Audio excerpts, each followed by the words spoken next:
Well, hello. My name is Marilyn Richards. I am the founder of Echo Tango Sierra LLC, and I am your battle buddy in civilian life. So if you're a veteran, a spouse of a veteran, or a veteran that is a spouse, or you're part of that military community and you are transitioning or you've been out for a while and you're just trying to navigate life all over again, well, I'm your battle buddy. So, to help you reintegrate into civilian life successfully. As because it's kind of painful, right? I know from my experience, it has been not a very easy process. And this is why ETS exists. Now, before we jump into today's topic, let's do a quick recap of some of the previous conversations. If you have not started yet, if you would go to the description and you can hit like, subscribe, and follow me for more content. I am on YouTube and you can sign up for one of my newsletters as well. Well, sign up for my newsletter. I have too many things that I'm doing. So, jack of all trades, a master of all passions, right? That's what the military creates in us to do everything and anything whenever needed, right? Well, in the Transition with Confidence series, we started by talking about the emotional reality of transition, that moment after TAPS, or maybe you have not taken TAPS, because I've known some veterans that have not taken TAPS and what was not able to get the value from that program. But whether you've taken the TAPS program or you were transitioning out without any clear direction or guidance, or maybe you're wanting to pivot, a lot of the challenges that we face when we get out is being able to transition and transition well, with a plan, mentally, emotionally, and spiritually as well.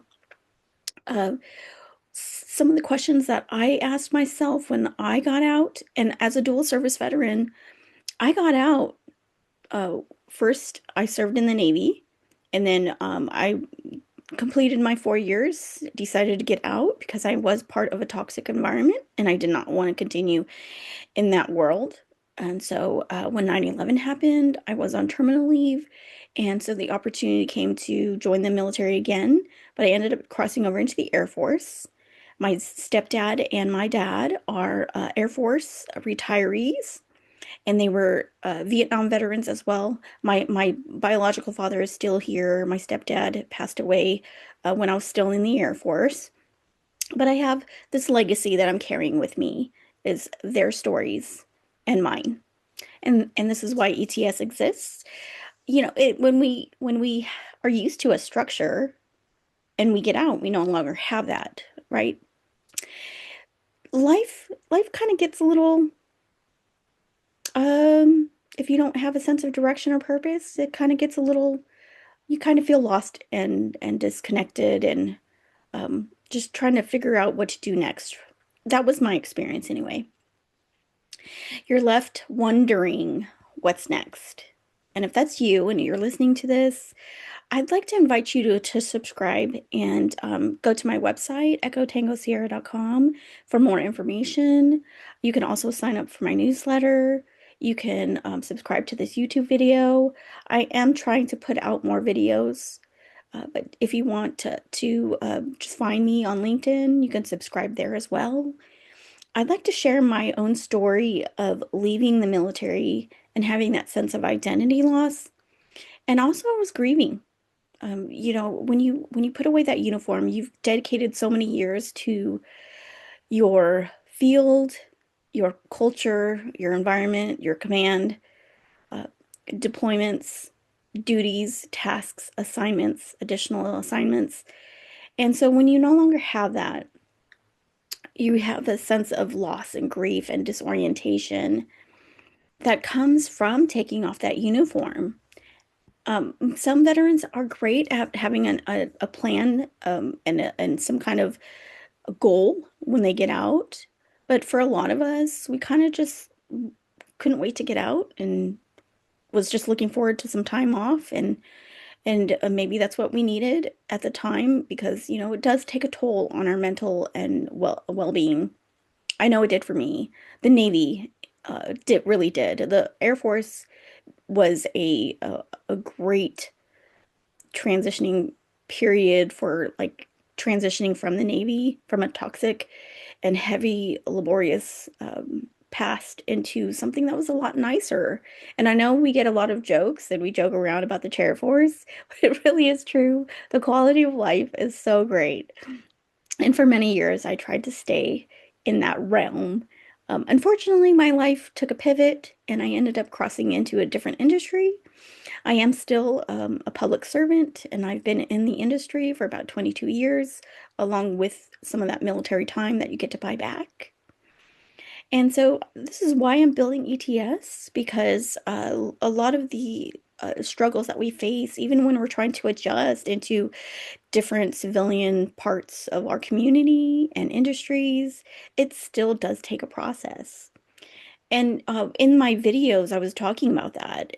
If you've seen videos, a couple of them, transitioning, asking the question, now what? Um, Trying to get that emotional grounding is really important.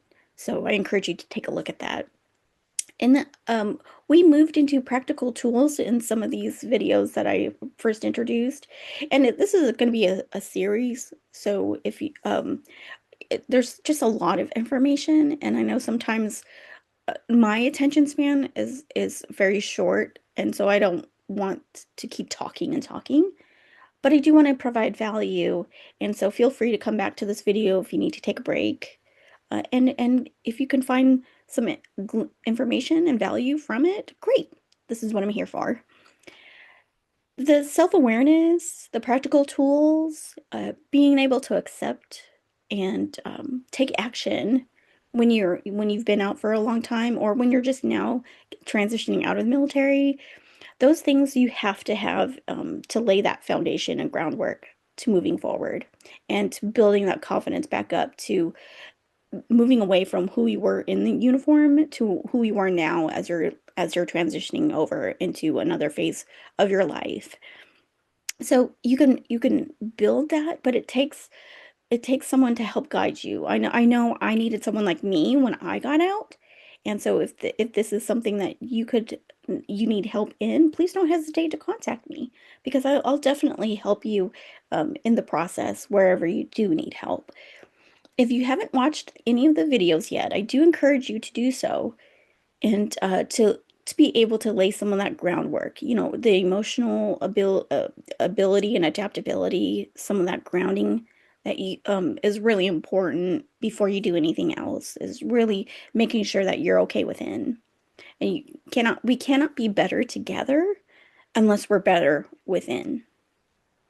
That was a saying that I heard from a coach that I had listened to, and I can list some resources in the description if you want to check out and follow some of the resources that I've utilized myself in this process. Well, the foundation for everything that I teach about transition, confidence, and navigating change really does take take a time. There's a process. So just know this isn't something that you're going to do in one night, in one week, in one month. Transitioning can be a lifetime. And like I said, I've been in the industry as a public servant for 22 years. Some of that time I did buy back. And I've had to transition over and over and over again. Navy first, Air Force second, then as an Air Force civilian, and then having to pivot and shift again, this time into a different industry where I'm working now. It's been a lot, and learning how to navigate and deal with post-traumatic stress, depression, and even anxiety. Current furlough, this 43-day government shutdown did affect my mental health a lot, and it didn't. And the 43 days really peaked my anxiety levels. And so it was something that I really struggled with. And so a lot of my teaching comes from experience, not just from the things that I've seen, heard, but also some of the things that I've done, some of the things that I've learned along the way. Now, today we're going to talk about something that I saw online. This really is geared towards women, but if you are male and you're listening to this, it's actually also very useful to listen to this as well because we're all affected. When we get out of the military and we're looking at like these different civilian jobs and we're putting in our applications along with everyone else, there is some bias, unfortunately. Now, if you are a federal employee and you are working towards like um, a public service job, for example, you do get a veteran's preference. So if you are a veteran that's separated and you're not yet disabled or not considered disabled, you haven't done any VA compensation or disability compensation applications or have gone through the process, then you get a 5-point preference. If you are a disabled veteran and you are 30% or more, and you've already gone through the VA rating process, you're rated and you get your disability compensation, you get a 10-point preference when you submit your application for a federal job. Just to throw it out there. Um, well, I saw this article on Business Insider, and the title was um, "Being Hot Becomes a Job Requirement." Okay, so think about that for a second. When being hot quietly becomes a job requirement, what does that immediately, what comes to mind when you think about that question? Because this can actually also be geared towards younger men and men who look good, GQ model, and on the cover of a magazine. It's important to be physically fit and well. In the military, there's that requirement to always have PT, right? To always be young and healthy. Well, we were the fittest alcoholics ever. I know as a sailor, that was our reputation. So just had to throw that in there. But to be honest, let's think about that for a second. When you're putting in your application, you're competing against a lot of different age groups and people with different backgrounds. So hiring candidates really just have a few seconds to look over your resume. And really, your resume is a shining example of like you're telling you about yourself. And I know a lot of veterans have a hard time doing this. And this is why I do what I do. And I learned from a lot of painstaking experience myself. But in the recent article, being hot is now considered a new job requirement. But if you understand the HR and the equal opportunity work requirements, this is actually illegal and unbiased. But it depends on the industry because if you're going to go into the fashion industry, it is required. If you're going to be a model, you do have to look a certain way. So I get that. But for most industries, this is a violation of the HR and equal opportunity and gender requirements. Being hot, having that pressure to always look and remain youthful, being at a certain weight, having this polished appearance, it really is, it can be a little bit cutthroat too, when you enter a corporate environment. Now, it may not be officially in writing, it may not be like in their handbook of that company, but there are hiring decisions based on the hiring panel and the hiring manager. Those that get promoted or those get selected is really due to what they perceive would represent them well. Now, I experienced this in my 20s, okay? I had gotten out of the Air Force in 2005, and so I had landed a defense contracting role and worked for an aircraft program for a couple of years, but then that program ended, and then I was looking again. And it took a while, and it was a little discouraging and frustrating, but I finally ended up I ended up interviewing for a role at Lockheed Martin. This was just an admin role. And I was in the process of getting my degree at the time. I felt because I was a dual service veteran, I was well qualified. I was very experienced in handling paperwork. I've been an admin for most of my career, except for small instances of working in aviation when I could. But the interview, I remember interviewing as a three-person hiring panel at Lockheed Martin. And I thought I did well, but again, you just never know. You can prepare the best you can, answer the questions as best as you can, but it really is up to the hiring manager. Later on, I learned once I landed a role at a different company. It was a different aviation company. I had heard, from the grapevine that Lockheed Martin ended up hiring someone, a younger person, you know, because, she was, they, for some reason, they selected her. Um, she was much younger and experienced, mainly looking the part. And when you're working or competing in an industry that's mostly dominated with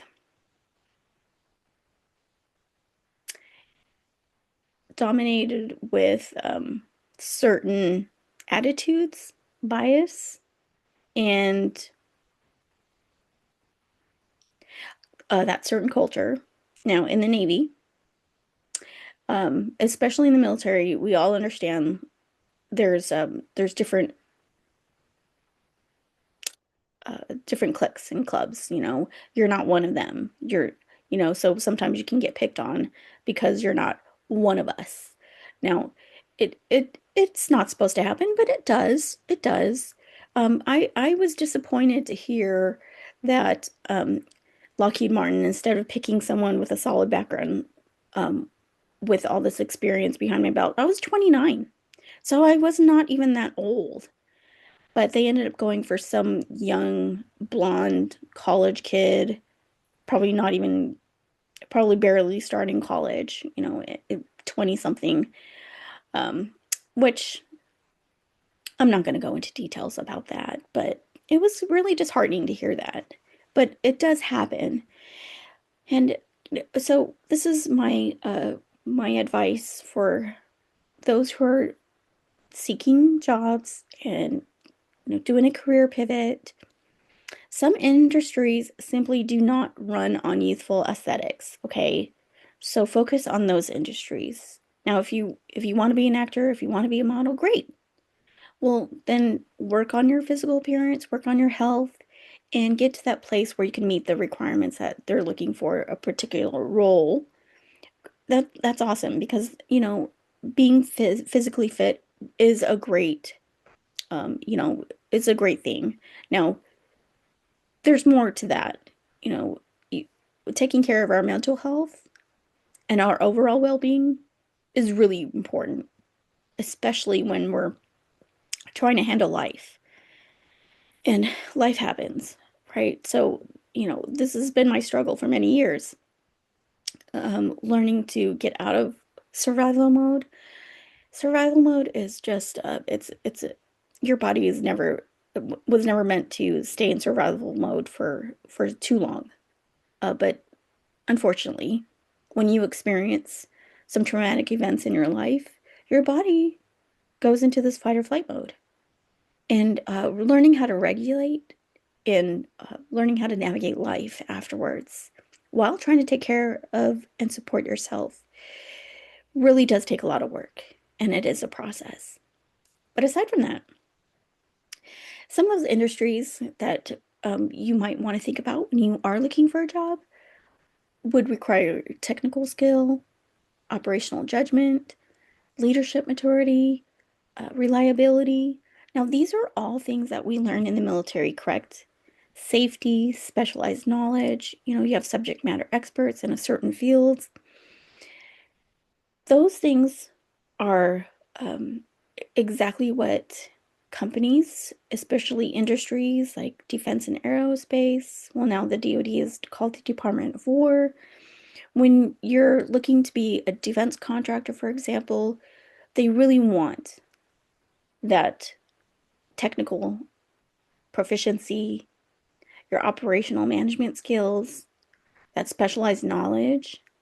Even if you don't have a degree, it's a plus if you're going to target companies like Lockheed Martin or Northrop Grumman.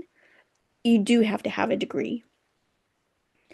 But those technical proficiencies, your reliability, your timeliness, specialized knowledge, those things, those kind of companies do look for. It's and Being a DoD contractor was like one of the best highlights of my whole career. I loved it. So if you are going to gear towards a specialized career field, I would recommend getting a degree in engineering. If you want to be an avionics tech, maybe you want to be a pilot. I would encourage you to look into those opportunities, and get that technical or skill trade under your belt, or that degree or certificate under your belt. That way you have a better chance at landing the opportunity that you're wanting. Now, for this article that I read online, being, you know, that looks and the youthfulness and, that being a new requirement, it can be a little superficial, right? You have a lot of women today taking Botox and doing Brazilian butt implants. Those things are superficial, and unfortunately, it does become a problem, especially when you don't do it correctly. Then you end up botching the procedure, or your face, or your body, because it is such a risky thing. If you've ever seen those shows on TV about botched, for example, I would watch that, um, and just see like these people doing things to their bodies, and they took that risk and then ended up suffering consequences for it. So, not always a great idea, but hey, if that's what you want to do, kudos to you. What I would recommend is that you would, instead target companies that really look for that degree, the experience, and learning how to word your resume also is very important. A modern resume format. Make sure you update your LinkedIn profile, LinkedIn photo, a professional headline that signals expertise, the clarity of your strengths, and then building a network that values you. So, um, make sure you keep in touch with the good leadership that you were able to glean from and have mentorship from. Make sure you keep those contacts and with your buddies, and that way they can vouch for you as a reference when you're applying to all these applications, and make sure that they know that you're applying to this job. Target employers known for hiring veterans and mid-career talent. So if you are on LinkedIn, or if you're not on LinkedIn yet, I would encourage you to put up your profile on LinkedIn, start networking and getting into those groups that are veteran friendly, veteran focused groups, and then target companies that are veteran focused.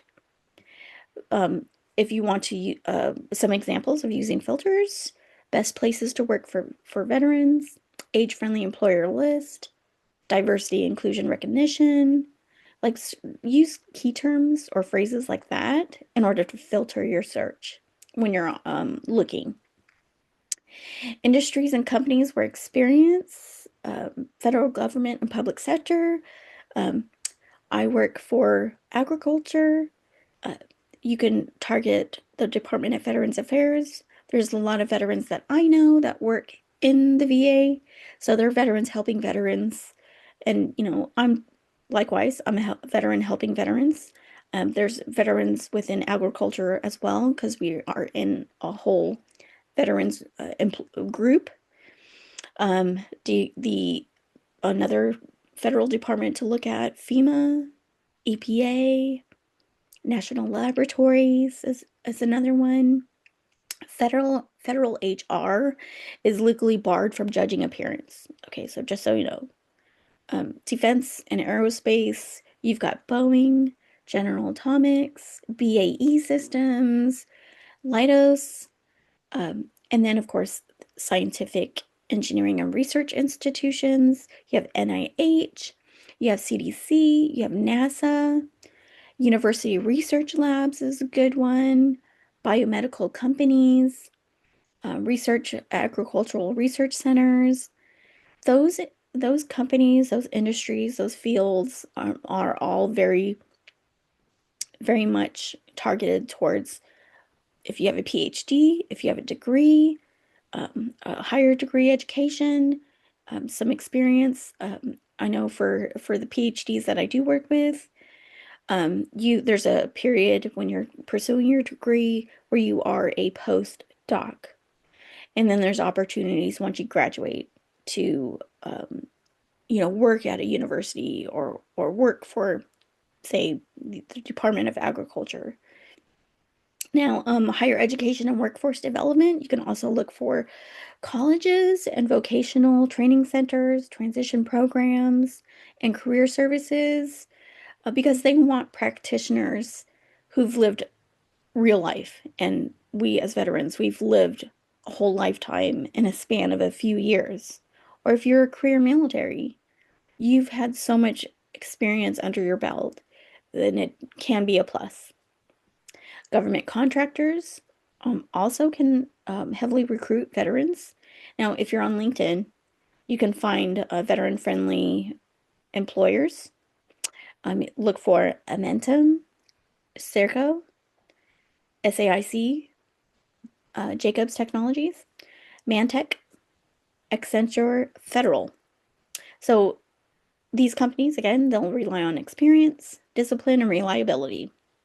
So finally, if you are someone who is over 40, just know, I mean, if you're transitioning midlife, you have a chance as much as any other. You just got to prepare and be strategic about it. You don't need to look 25 to be valuable. You need to bring wisdom, precision, resilience, and emotional intelligence. And we learn a little bit of that in the military, but now as we transition, sometimes what used to be our strengths can quickly become our weaknesses. That was me. I was no longer the kind of person that thrived under pressure, and I did not thrive well and adapt well under pressure and stress. Learning to navigate when those strengths become your weaknesses is really crucial.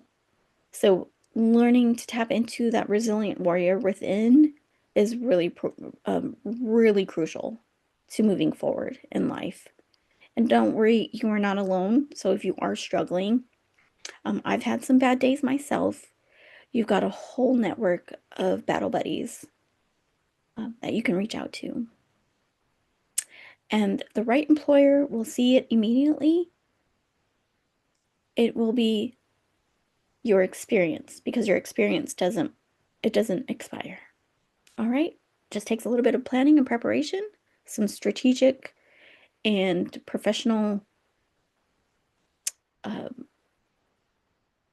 little bit of work to get you to where you need to go. All right? Well, this is Marilyn signing off. Thank you for listening, and I will catch you at the next video.